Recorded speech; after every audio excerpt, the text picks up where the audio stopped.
Liza Brothers, Head of HR and Talent at Landsec. Hello, Liza. It'd be very helpful if I switched on my microphone, wouldn't it? Yeah, I think it's a good idea. Niklas Karman, Director at McDonald & Company. Hello, Niklas. Hi, guys. Hi.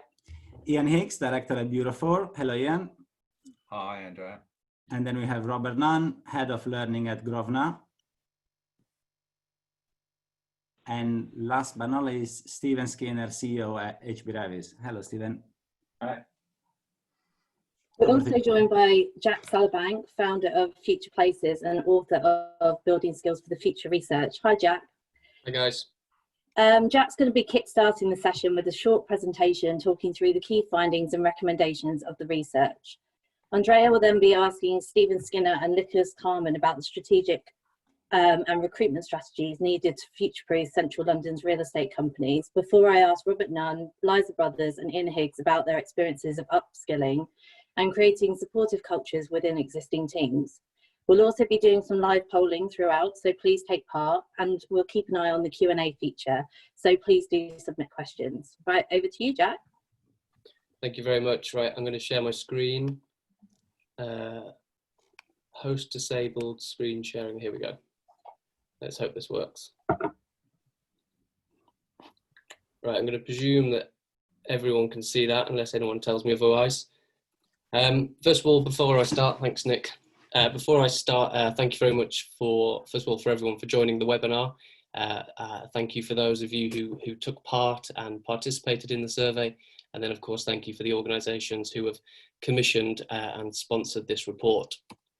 Okay, before I jump into the data and run you all through the data, I just want to sort of take a quick step back and provide a little bit of context behind the research and why we thought it was an important moment to undertake this piece of research.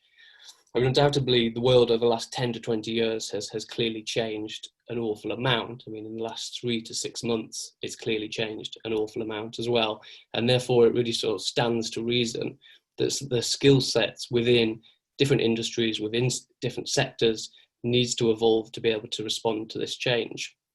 And really what we wanted to do through the Building Skills Survey was speak to people within the industry and understand from their point of view what they felt the skill sets were that they needed to best respond to a changing sector.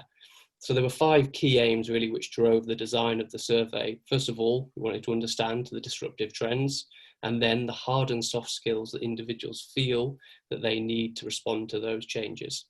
We wanted to understand the most effective ways for people to develop those skills, and then whether or not more people from outside the sector should be recruited in, and specifically what sectors we should focus recruitment on. And then finally, to try and think about the barriers which are preventing more people from entering into real estate. Quick look at the demographic data. So we had 372 responses in total, 60-40 split male-female. With regard to ethnic origin, pretty stark data there, I'm afraid. So, nearly 90% of respondents were white, with just over 10% from a BAME background. So clearly a huge amount of work on that area that the real estate sector needs to do. And then with regards to age, a pretty good spread across the age, but those sort of middle age categories, so anything from sort of 25 all the way through to 54, where 90% of survey respondents fell into those categories. With regards to the type of organisations that respondents came from, again, a pretty good spread. Seniority, nice spread, nice to see a real mixture there from junior members all the way through to CEOs.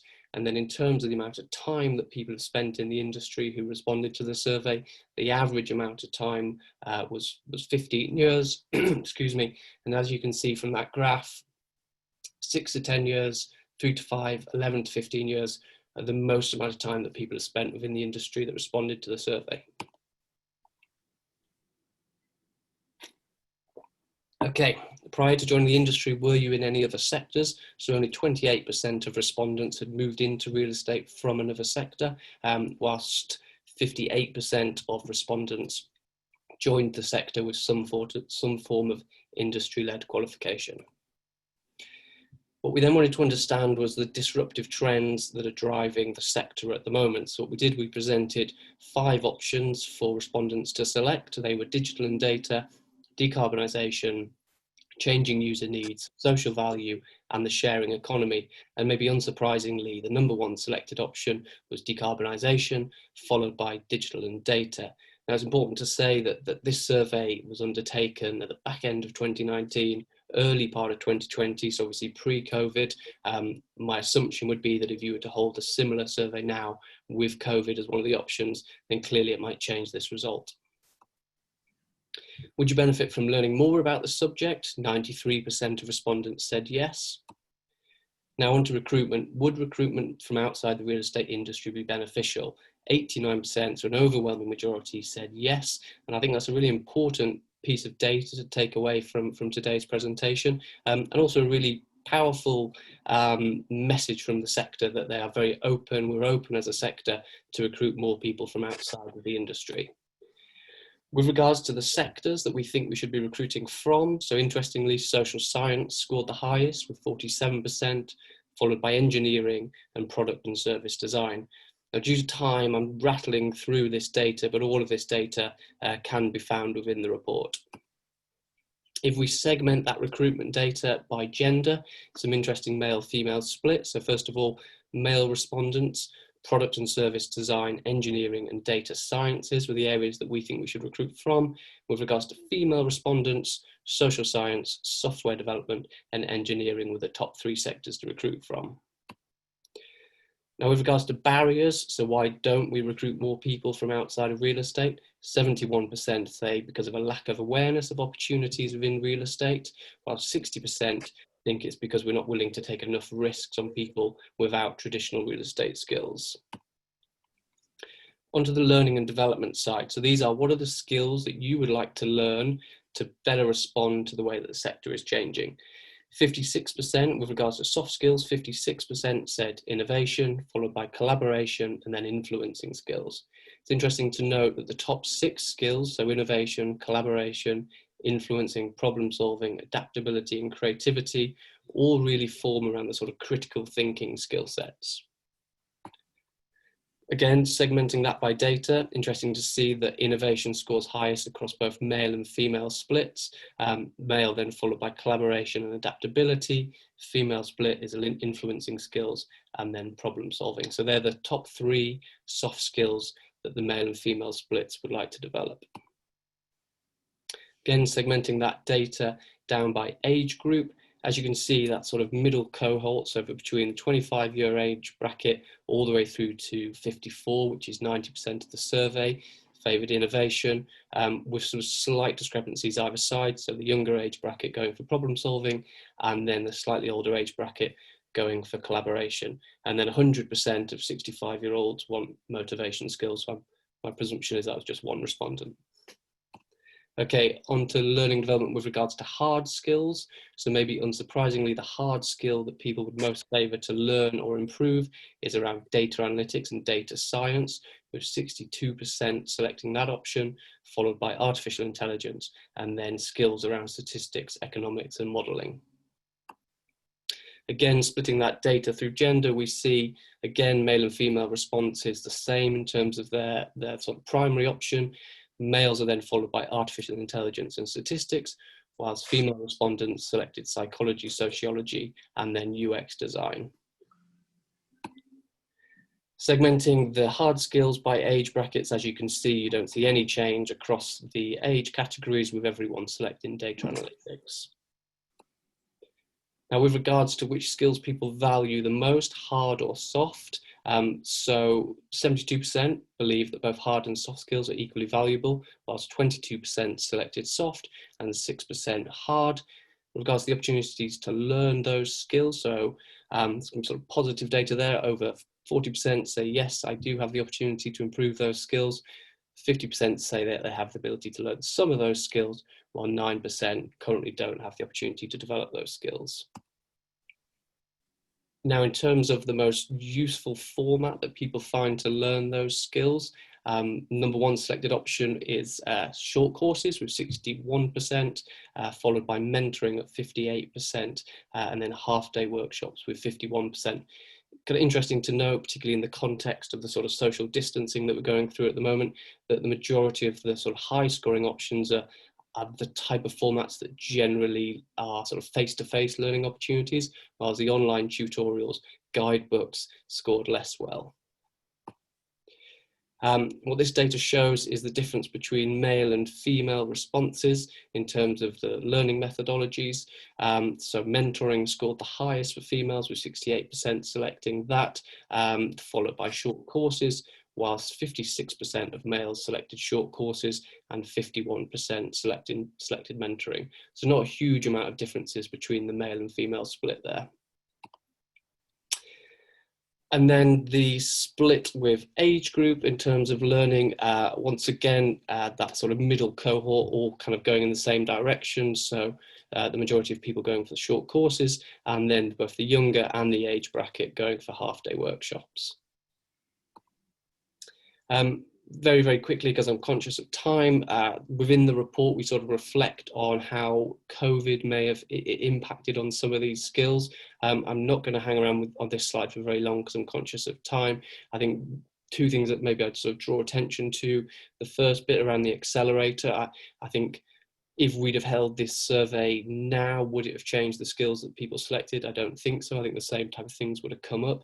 You could argue that the need for innovation has just been accelerated more because of what's going on with COVID. Research pre-COVID was saying that 14% of the global workforce will need to reskill or switch jobs by 2030 because of the automation of jobs. Research coming out at the moment is saying that post the COVID recession, the acceleration of automation of jobs will actually increase. So that's something that organizations are going to have to think about. And then just number 4, access to talent. A lot of talk at the moment, obviously within our industry, about people working from home more often. Will that remove some geographical constraints with regards to recruitment? Will the recruitment talent pool widen post COVID? Obviously remains to be seen. And then finally, the report has 5 recommendations. So these are recommendations to real estate businesses. First of all, to develop new skill sets for a radically changing world. Irrelevant of what skill sets businesses decide to focus on, one thing I think is very clear is that we need new skill sets. Our survey, our data has said around innovation, problem solving, and data analytics. We recommend that businesses conduct an ongoing future skills survey. I think some businesses, I'm sure, will already be doing this, and obviously they have performance reviews, but businesses need a real sort of granular approach to skills development. As our data has shown, as soon as you start to segment into the different areas, you get different results. Businesses need to develop cognitively diverse teams by recruiting from a wider talent pool.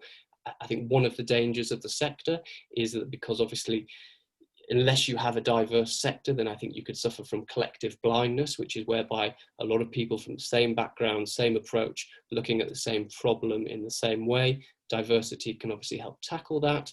We need to create cultures that enable and encourage innovation. So innovation was the top soft skill. That will be solved for partly through learning and development, but equally importantly about developing cultures that encourage people to innovate within their everyday. And then finally, the sector needs to work collaboratively with the different pathways into property, so RICS, REBA, real estate universities, to ensure the skill sets which are being prioritised by those organisations are aligned with the skill sets that the sector needs. So I am going to unshare my screen and hand back over to Andrea. Thank you, Jack. Yeah, and I agree with you when you say that if we had done it in 2020, the results would have been affected by the COVID, clearly. So now the plan is to ask a few questions. I will ask 2 questions to Stephen and Nicholas, and then Robin will be asking 3 questions to Robert, Liza, and Ian. So the first question is to Stephen, and the question is, what are your reflections on the research findings that 89% of the survey respondents think that our sector should be recruiting more people from outside the real estate? And is that how you've been building the HB Revis business in the UK? I think, potentially the reason why the response rate is so high is something that's touched on by Jack earlier, which is, the industry has changed so much and will continue to change so much. And it's really happened in a relatively short period of time. Do we have do we have the right skills to respond to those changes? You know, we're becoming, you know, increasingly more digitized with the kind of availability and, you know, potential adoption of new technologies. We've had a real clear shift to be a more consumer centric industry, and I think now we really are focused on kind of trying to provide a much more positive impact on, you know, society and the wider environment. So, you know, I think some of the questions being asked today are very different from the questions asked previously. And, you know, we need a kind of a workforce that's kind of adaptable and flexible enough to respond to this. So for me personally, you know, what do I need? You know, I need people who are very aware of these changes. You know, they're out there, their kind of receptors are turned on, so they can see what's happening. They embrace the change and they really come up with kind of interesting ideas or opportunities that the change can create. And to me, that requires this flexibility of mindset, and quite frankly, you know, whether that's provided within the industry or externally is of less importance. But I do think some of the more kind of traditional mindsets we see in real estate might struggle with that. You know, I kind of add that doesn't really mean the end to the real estate specialist, because I think that kind of you know, the depth of experience and the depth of knowledge is just as vital, but it's kind of about layering it on top or alongside, you know, a very different way of thinking or approaching problems in a different way, so we can kind of capture some of the opportunities that are being created in the market at the moment. So, you know, for us as an employer, as an example of something that we did, which has worked really well, you know, we're obviously a developer and a main contractor at the same time, but we just build for ourselves. So it's an internal function.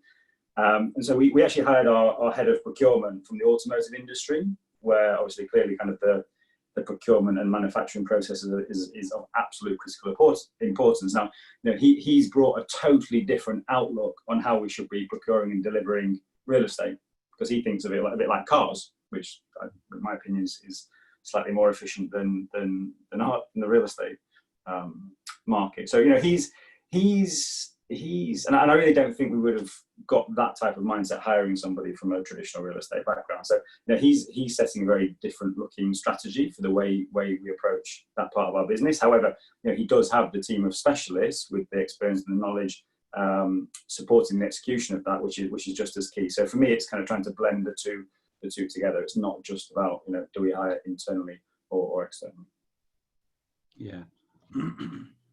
Thank you, Stephen. Second question for Nicholas. Hi. So is this also the advice that you've been giving to McDonald's and companies clients? And are property firms ready and willing to take risks in employing people from outside the traditional educational and career path into property? Okay, so Andrea, thanks for the question, and thanks for Jack for the intro. I think it's a really important piece of research. So I'll focus on whether I think sort of real estate is willing to take the risk, because I personally think, and that is the greatest hurdle we need to overcome. And the great thing is, you know, picking up from what Steve said, it feels like, you know, people's receptors are alive to this. You know, 9 out of 10 people in this survey said that they thought it would be a benefit. I'd be interested to hear if there's any of those 1 out of 10 in our audience today as to why they think it's not a benefit. And if you look at the diversity in the sector, it seems like there is a disconnect between people what they think is important and what might be happening. So I think we need to sort of ask ourselves, you know, what are the challenges? And so far we've got lots of clients. You know, Steve got a good example there of sort of automotive into construction and real estate, and there feels like there are an increase in sort of changing in titles. People, change, innovation, these are all sneaking into people's job titles. But I think the majority of these are real estate professionals who are branching out, people who are keen to learn new areas and learn from other sectors. It's rarely people from other sectors coming into real estate and really making a difference and making a change. And we could spend a lot of time sort of talking about, you know, why is this? You know, our universities not pumping out enough graduates? You know, the graduates not choosing real estate? You know, is it a matter of sort of school leavers? There is a whole host of sort of different reasons why that might be. But I suspect it's probably a combination of an awful lot of factors. So Andrea, to your point about, you know, what can we do and what can employers be doing? I I think it comes down to a lot of our ingrained habits. So whenever someone turns their attention to recruitment, it's often around, because they think of sort of recruitment as hard work, or they think it's risky, it's often something they put off as long as possible until it becomes really, really urgent. And then the ability then to think sort of creatively becomes a much, much tougher challenge. We often ask ourselves, how many years experience do we need this person to have? You know, does our property manager need to have worked in London for the last 12 years and worked with the most sort of well-respected sort of landlords? And a whole host of these questions that often sort of set the bar pretty high for someone in order to make that grade. Not so much that someone going to work in real estate, that's pretty much assumed, because who is going to come from an automotive industry or from a creative industry or from a different industry and tick those boxes? We've pretty much closed the door to those guys even before we've started the idea of recruitment. And that's what I think is probably our biggest challenge. And hopefully what people who are reading this report are willing to really ask themselves to say, am I doing this right? Or could I be doing this in a different way? Because I think we've now got an audience who is more receptive to this, and people who are willing to maybe open the door a little wider. So asking all these questions about sort of, you know, what have you been doing before? How many years experience have you got? All these questions look backwards.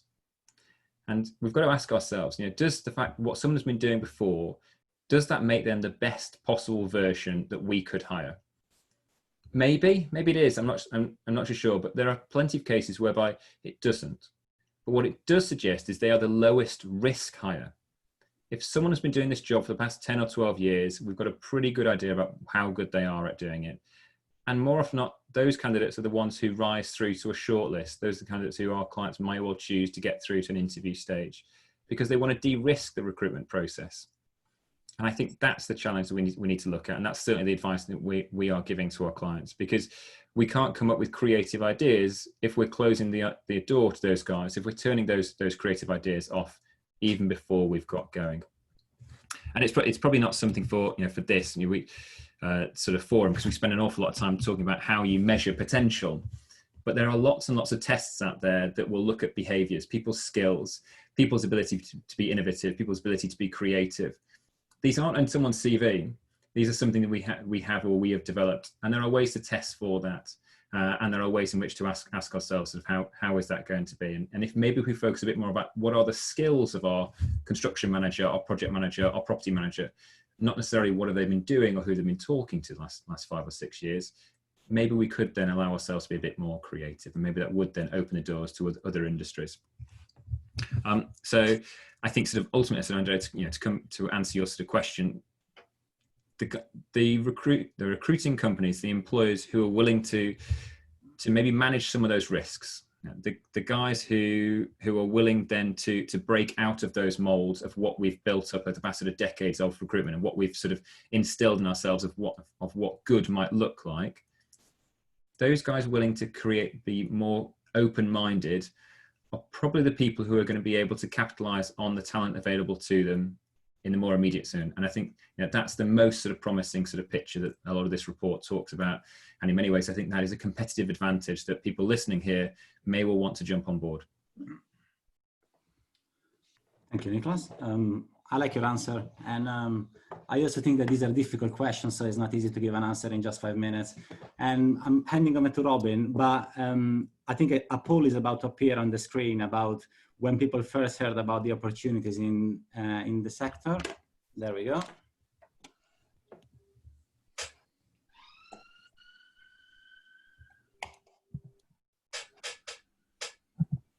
Yeah, hi Robin. Oh yeah, no, that was really interesting, and I particularly like, you know, that perspective from recruiting from the automotive industry and about the businesses having to take risks and doing that strategic thinking, which I think is really important, and we don't really see enough, to be honest, in the sector. Right, I've got a question for Robert. So Robert, what's Grosvenor's approach to ensuring that your employees are equipped to respond to disruptive changes, such as the climate emergency? And what role does company culture play in creating adaptable and responsive businesses? Thanks, Robin. So I'm going to try and answer all of that in sort of one broad response rather than lots of little ones, because they're actually very strongly connected. And something, a statement I heard fairly recently, which I really enjoyed, was that culture eats strategy for breakfast.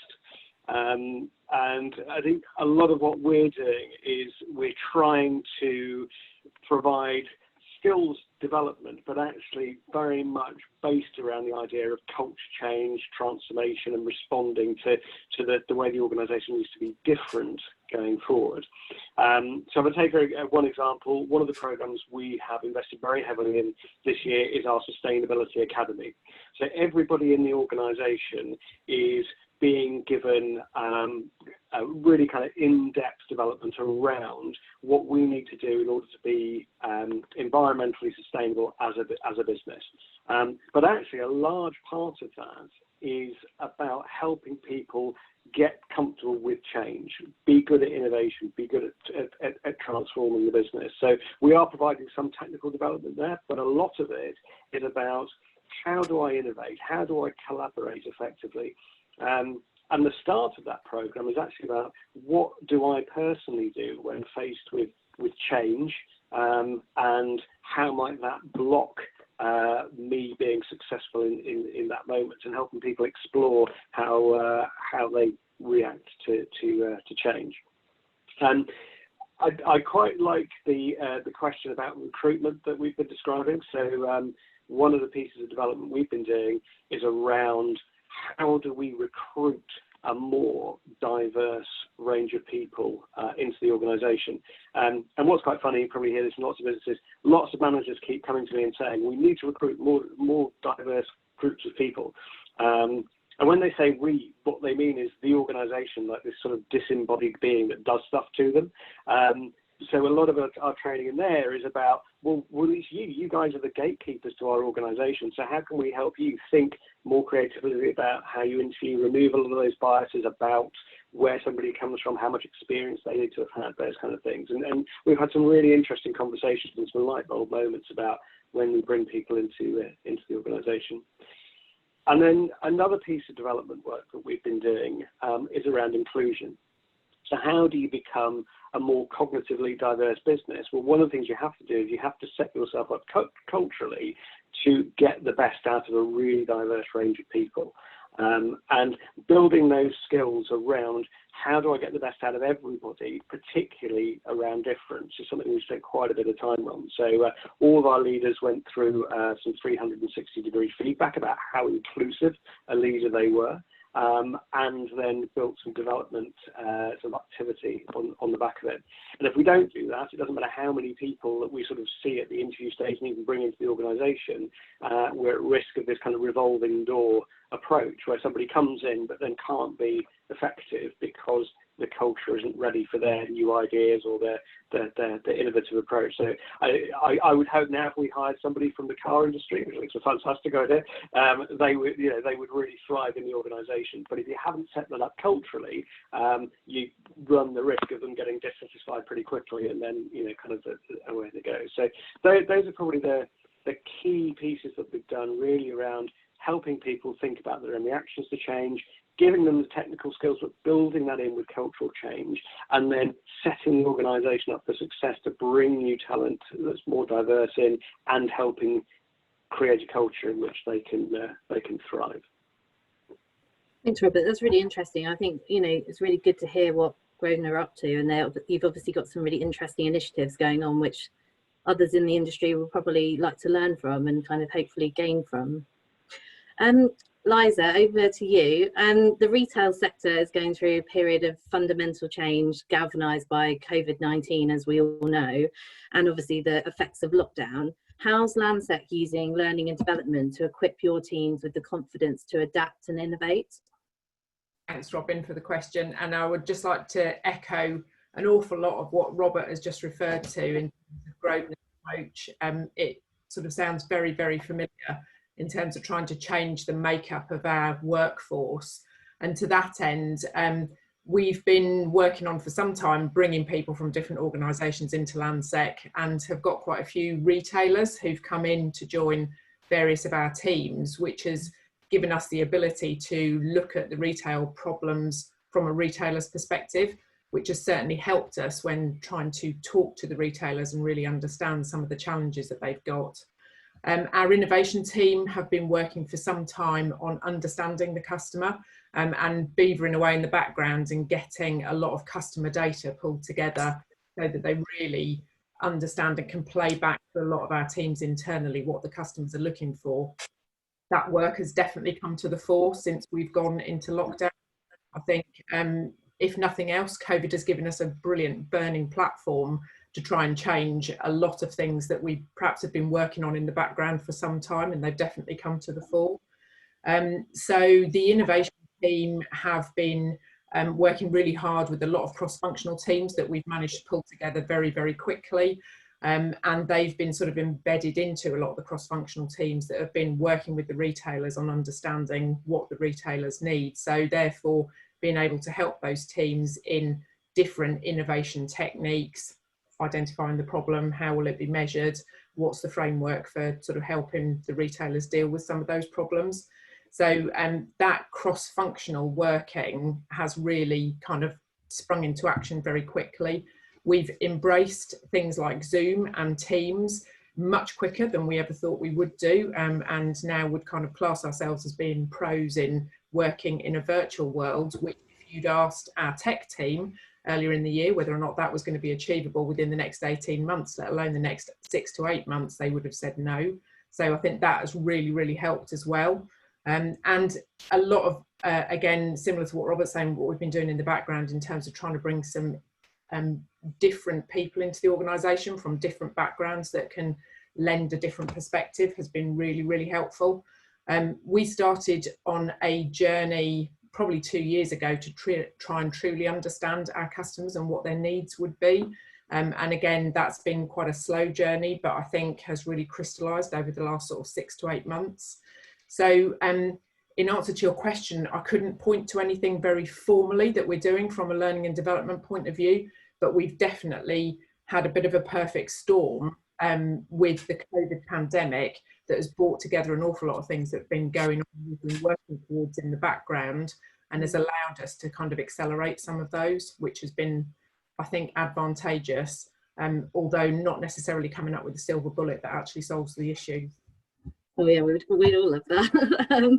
I mean, I think it's quite interesting what you're saying about some of the skills there that you're referring to, like the data analytics and the problem solving, which were key skills that were identified in the survey as people needing. And it's really showing that in a crisis such as what we're going through, how you have to really pull on those skills and kind of make sure that everyone's up to speed to kind of deal with it as quickly and as efficiently as possible. Robin, can I just pick up on something that Lisa said about sort of virtual Teams and Zoom? Certainly from a recruitment point of view, it's really accelerated a trend that was really struggling to get going, the idea of sort of doing virtual interviews.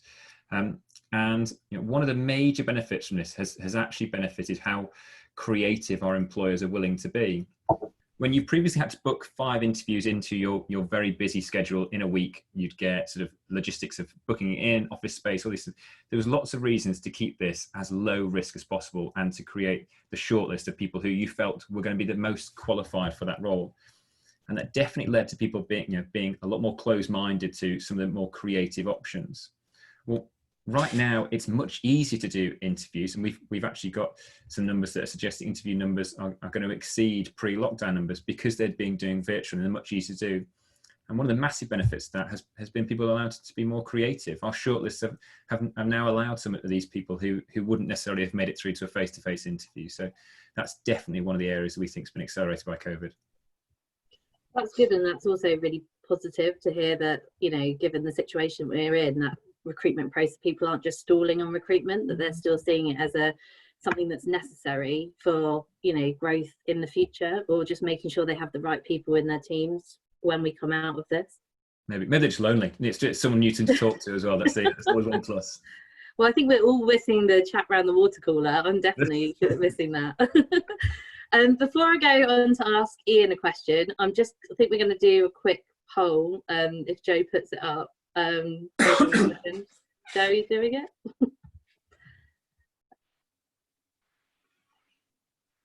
Not sure we're going to.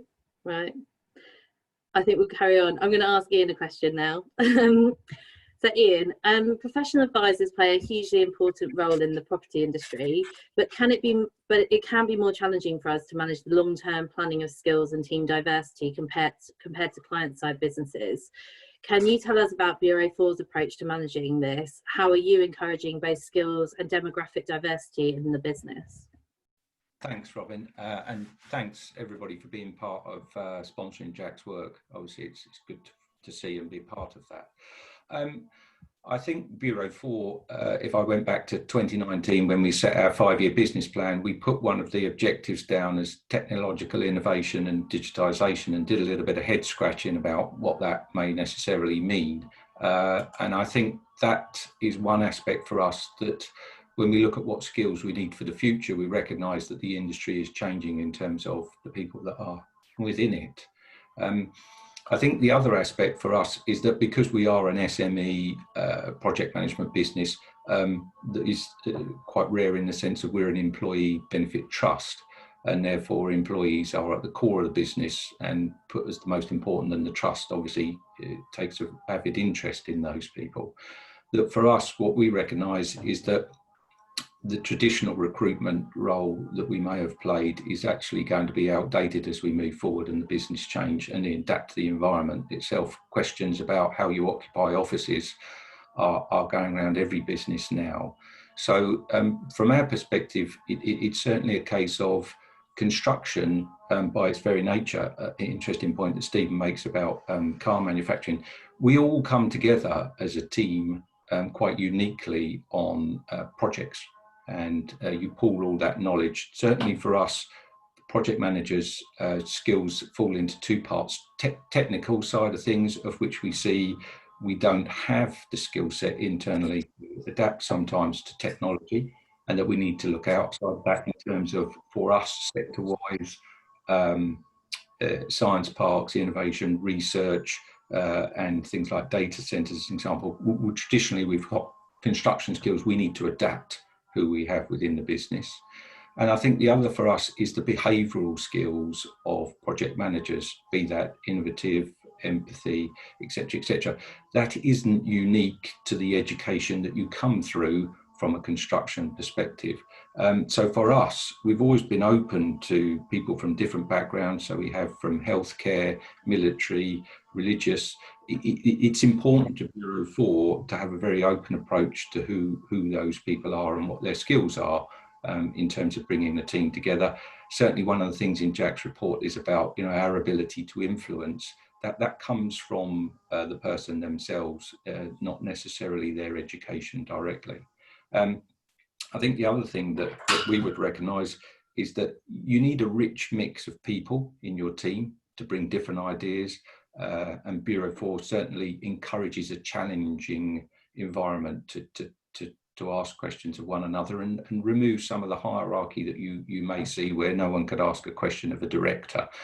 It's very much encouraged, possibly too much, but nevertheless it's the right way to approach it. So people are key for us, but certainly our view is we'll need to adapt to that, certainly by reaching out. I think the second is, how are we as a business encouraging skills and diversity? And we're very fortunate to have an individual, Martin Smith, who is our diversity and inclusion champion. It's a great asset for Bureau 4, certainly someone whom is raising both our awareness internally, and certainly I've seen that it may well be that we lack the knowledge ourselves, and therefore we need to educate ourselves to be more open-minded. But I think also Martin's ability and others around him to influence externally as well for us. So to share what knowledge we have and bring together external teams and companies in terms of the journey we need to go on. In terms of direct influence, certainly Martin has taken part in detailed elements, the rewriting or editing of preliminary documents for construction to make sure that we include now a proportion of requirements in terms of diversity, be that apprenticeships or whatever the case may be. So therefore, Bureau 4 seeks to influence others in terms of addressing that concern. I think the other thing is our ability, and I've read this elsewhere, to reach out to other organisations to help them. Because it isn't necessarily something that people intrinsically know within their organisations unless you recruit other people with skills that you recognise that you don't have. And being aware of that is probably the most important thing for us to make sure that we continue to promote the skills and diversity that we need. Yeah. Thank you, Ian. Yeah, it's really interesting. Yeah. So does anybody of you want to make any comments or respond to the other speakers' answers? I think for me, probably something that's sort of a bit of a challenge working with the likes of Nicholas, which is an interesting point about what is the profile of the people that we need to recruit, and perhaps our tendency to just go back to the norm and actually challenging that norm and saying, hang on a minute, but what type of individual do you need? Not what qualification or background or experience do they have? To be more open-minded, I think, for my mind, with recruiters, to look beyond the more traditional approach. So I think the relationship between ourselves and recruiters will change in terms of the changing skills that we need. Certainly. Yeah. I think it's a partnership as well. There are lots and lots of things that recruitment companies, like ourselves, can be doing, and we should be pushing our clients more as well. But we need encouragement from our clients. We need to make sure that door is ajar as well, so that we are, some of our slightly more sort of creative ideas are warmly received as well. But Nick, I find it interesting that approach in your comments earlier about people wanting to de-risk recruitment by going for the safe option. Like, I would have the opposite mentality, that if I go for the safe option every time, I kind of get the same result that you've got for the past 10 years. Like, I want somebody different with a different mentality, different skill set, because I want a different result. And that's true. That and so for me, it's more of, like I would say, it's more of a risk to go for the safe option every time. I'm not sure everyone would agree with you on that. Often time is the biggest challenge. This, as I mentioned before, recruitment can be a task that's put off because we'll wait till we're at absolute max capacity. Bob's got an extra hour in his day. Let's squeeze that extra hour before we really need to find him a colleague. And so what that does then mean is that when recruitment comes around, people don't have the time or the bandwidth to really give it fair consideration to how we might resolve that problem more creatively. And what that often leads to is it leads to carbon copies. Well, I also think it's a balance between the technical skills that someone needs to be able to do that job and being creative. And it's not all, depends on, Nick, you'll chip in, but it depends on the role that you're recruiting for and whether there is the ability to be more creative, or whether they genuinely need those technical skills that you wouldn't get if you were coming from another sector. Yeah, possibly. I think probably technical skills can be overplayed because of sort of a mindset that we have built up around about sort of, and it can be detrimental to real estate about just how exclusive real estate is. You need to have come from one of 4 universities. You need to have sort of developed this number of years, and also there is definitely an element of the biggest sort of element of sort of how high we put UK education up there on a podium or on a pillar as well. And I've seen some really interesting studies where just simple changes around, we've all heard about sort of blind CVs, removing people's names and sort of to avoid sort of unconscious bias. But I read a really interesting study where people removed the education names from it as well. So removed the names of schools, colleges, universities as well, to when people then became a little bit more open-minded about where people were coming from. Yeah, that's an interesting point. Jack, is there any correlation between skills and demographic diversity?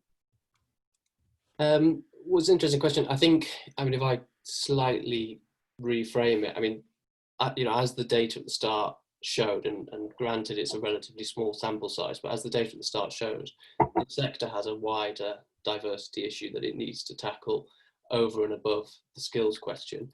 But I think, and we talk about it in the report, I think that the two can be tackled together.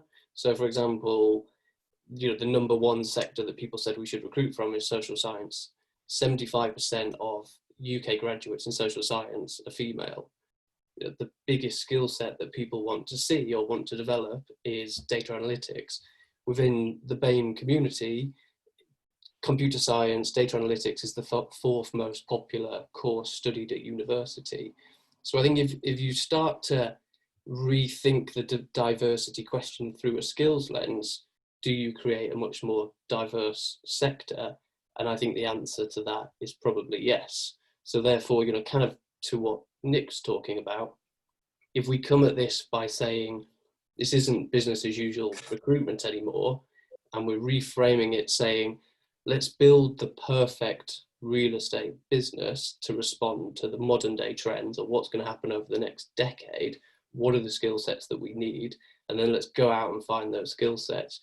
Do you then create a far greater diversity across the board? I think ultimately the answer will be yes. Yeah.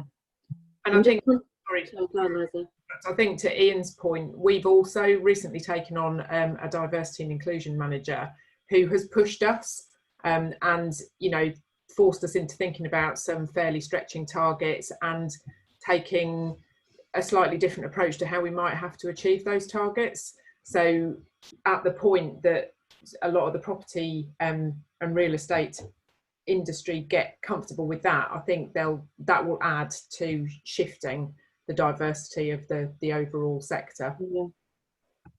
I'm just conscious of time. I mean, we could talk for hours on this. I think we're just going to do the last poll, and then we've got some really interesting questions on the chat, on the Q&A feature. So I think we'll ask those as well. Joe, can you do the poll? So this is just about tools and resources that we're, you know, with remote working, the importance of these. I mean, I think we've all had a lot of webinars to attend, so that's all been very good for our CP. We'll have the highest CPD records, I think, in a year. Right, so let's have a look at these questions. Andrea, do you want to ask the first one? Yeah, I think we've got a question from Sherwin. And so the question is, at the start of the presentation, you mentioned that the research showed that 89% of the participants are white. Can you please advise how the property sector can better this percentage to allow for far greater opportunities for people who are not from a white background? I think this is a very good question. Does anybody want to answer? Liza, maybe, what do you think? As I said, a game changer for us, not necessarily how you'd see it reported in any of our official statistics yet, is that we've taken on a diversity and inclusion manager, and the difference he is making in terms of challenging and getting us to look at things from a different perspective has been really, really helpful. It's felt like we've been working towards this for the last 2 or 3 years, and actually bringing Mo into the organisation at the right time, to when we're very open to the challenge, has meant that we've been, for instance, this year running a female only confidence building programme, and we started just slightly tailoring some of our development. We've recently outsourced our resourcing and targeted that outsourced provider with shortlists that are more diverse. We've given specific targets around the shortlists. So, you know, taking some quite hard steps, if you like, whereas previously we talked about it quite a lot, but, you know, probably went with the safe option a lot of the time when we were recruiting. Whereas now we're actually reporting on specific targets that we've set, and that's having to flow right through the organisation.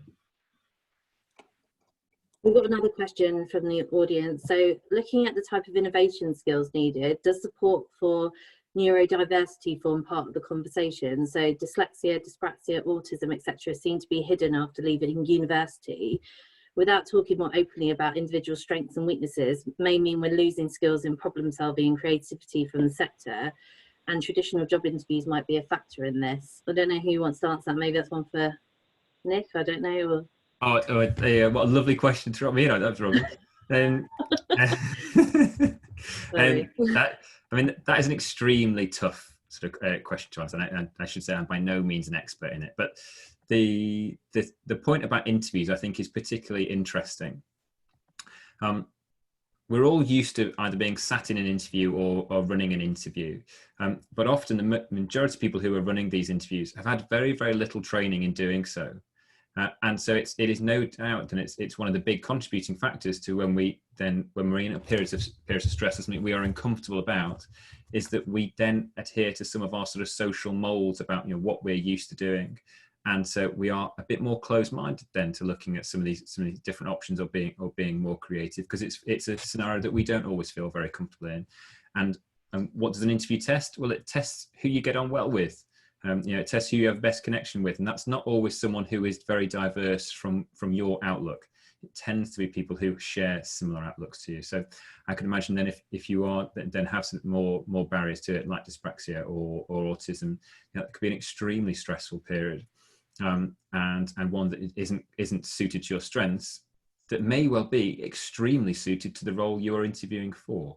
And I think sort of both recruitment companies and employers can be more creative in how they assess skills, and if we can do that, then maybe we can then be more creative in who we are bringing into our organisation. Right. Can I build on that one just very quickly? So we've done exactly as Nick describes, actually, which is quite nice to be able to say. So not only do we now, anybody who is a hiring manager has to go through our recruitment and unconscious bias training before they're allowed to sort of let loose on members of the unsuspecting participants. But also, particularly for our more junior recruitment like graduates, we've taken out all of the what you might call hard skills based interviewing. So what we assess is all of the things that were in Jack's report about collaboration, about influencing. So we put them through kind of role play scenarios where they have to talk to a potential resident and discuss a potential development that we're doing. There's a whole range of things that we test, but actually we take away a lot of the stuff that you have to have from a property background and really look at the behavioural and skills-based piece, which means we get a much better range of successful candidates to then choose from. And we also remove anything to do with higher education from the CVs as well with the more junior roles. So I wouldn't say we're 100% there, but it's something we've spent a lot of time, and myself and the head of diversity, just really trying to even up the odds for when somebody comes to see us and make sure we get the right talent.